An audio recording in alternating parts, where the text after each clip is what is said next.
चिमे ने रैली वजीराबाद च कड्डी जे ओए अगर तुसी इहनू रोक जाओ ते खान नू रोक मैं करा दे अगू रैली कड्डी है तुहाडी जुरत नहीं इन्हां दी खान दी रैली किसे नू वेखण दी तुसी कहंदे हो तुसी खान दी रैली रोको ते खुदा दी कसमे तुहानू रोक दे उतों गुजर जाएगी खान दी रैली खान दे नाल ते इन्नी सिक्योरिटी होनी है पर मैं तुहानू कह रहा वा ना मेरे नाल सिक्योरिटी है मेरे नाल सिर्फ अगर कोई है वे ते पाकिस्तान तहरीक इंसाफ दे वर्कर ने आओ अगर रोक सकते हो तो इन्हां नू रोक के वाओ जेड़ी सुनामी ए चल पई आजादी दी इहनू रोक के वाओ जे अगर तुसी ओ बयान ते तुसी ओ गल्लां अपने लीडरां नू राजी करन वास्ते कर रहे हो ते फिर भी मैं तुहानू कहांगा लीडर इंज राजी नहीं हुंदे लीडरां वास्ते कम करीदा लीडरां नू कम करके वहाईदा ते फिर लीडर राजी हुंदे ने शायद तुहाडे लीडर फरका नाल राजी हुंदे होण लेकिन असीं उस लीडर दे नाल कि जिन्ने 26 साल जदोजहद की है जिन्हें सहाया है कि अगर कोई मुकाम हासिल करना है तो जदोजहद करो मेरा लीडर आ रहा है मेरा दिलों का राजा आ रहा है साडा दुलारा आ रहा है साडे पाकिस्तान की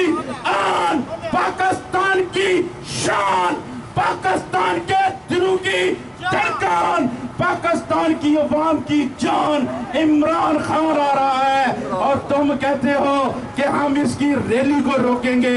खुदा की कसम ये 10-15 नौजवान जो तुम्हारे साथ थे इससे ज्यादा तो मेरे घर में लोग काम करते हैं जो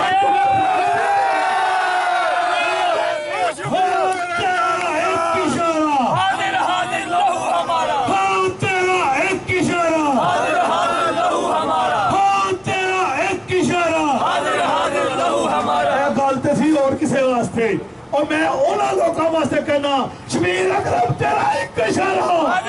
और शबीर अकरम तेरा एक इशारा और शबीर अकरम तेरा एक इशारा और शबीर अकरम तेरा एक इशारा और तुम भी बोलो शबीर अकरम तेरा एक इशारा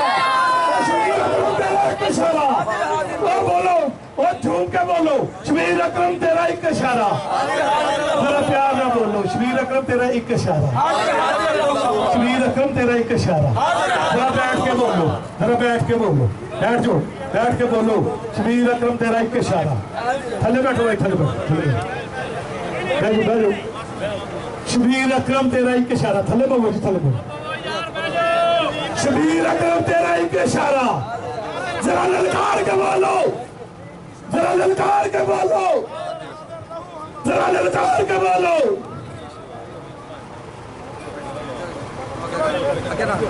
बाकी मेरे ख्याल के मुताबिक साडे अमन नू ते साडे चेहरे की मुस्कुराहट नू कुछ लोग गलत मतलब लिया ते मैं उन्होंने कहना चाहना हान ते पर जाना है ते शबीर चिमे ने ऐसे मतान च रहना दे जिदू दिल कीता जे मतान सजाना आया ते मतान सजाया जे ते जे चौक सजाना आया ते चौक चाव्या जे जिथे बुलाओ दे शबीर चिमा तुहाडे कोल होवेगा ऐसी चमन नू ते लगे बाना और तुसी चमन नू छाड़न वाले हो ओए असी इस चैन ते रखे आ और तुसी इस चैन नू लुटन वाले हो और ताकि हो और तुहाडा सारा की मुकाबला और चौधरी शबीर अकरम चीमा और इथे निकले और तुसी करोड़ा निकलो ये शौक जे ते कल जिथे मर्जी शौक पूरा कर लो ते नाले मैं वजीराबाद दी अवाम नू उन्हां दा चेहरा जरूर खाना चाहवांगा और वेखो हम मौसले वजीराबाद आ रहे हैं ते आंदे नहीं असां उन्हां नू रोकना है और जिन्हें वजीराबाद नू कड़ियालो जी दिता और जिन्हें वजीराबाद नू डिस्ट्रिक्ट दा दर्जा दिता ये उन्नू रोकना चाहते ने ये उन्नू रोकना नहीं चाहते ये वजीराबाद की तरक्की नू रोकना चाहते ने ये वजीराबाद के नौजवानों का मुस्तकबिल रोकना चाहते ने इन्हां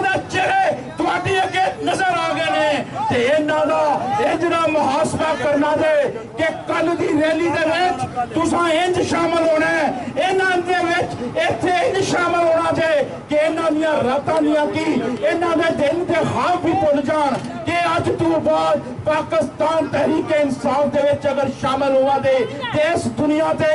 इस जिले च रह पवा दे, अगर ना होए ते ना साडा इस जिले दे विच रहने ते ना इस दुनिया ते रहना है। क्यों? मेरा हान हक और सच ते खड़े है। मेरा हान अपनी जात वास्ते नहीं लड़ रहा, मेरा हान मेरा लीडर मेरे बच्चों के मुस्तकबिल वास्ते लड़ रहा है। मेरा हान कोई तुहाडे लीडर चोर ते चक्कियां की तरह नहीं कि जेड़ा अपनी औलाद वास्ते सब कुछ करता है। मेरे खान ने और बेहिम्मते ने वो लोग,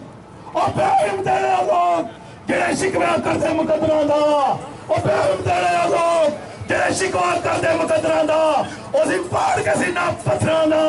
ਅਸੀਂ ਪਾੜ ਕੇ ਸੀਨਾ ਪੱਥਰਾਂ ਦਾ ਨਿਕਲਾਂਗੇ, ਅਸੀਂ ਪਾੜ ਕੇ ਪੱਥਰਾਂ ਦਾ ਸੀਨਾ ਨਿਕਲਾਂਗੇ। ਬੇਹਿੰਮਤੇ ਨੇ ਉਹ ਲੋਕ ਜਿਹੜੇ ਸ਼ਿਕਵਾ ਕਰਦੇ ਨੇ ਮੁਕੱਦਰਾਂ ਦਾ। ਚੌਧਰੀ ਸ਼ਬੀਰ ਅਕਰਮ ਚੀਮਾ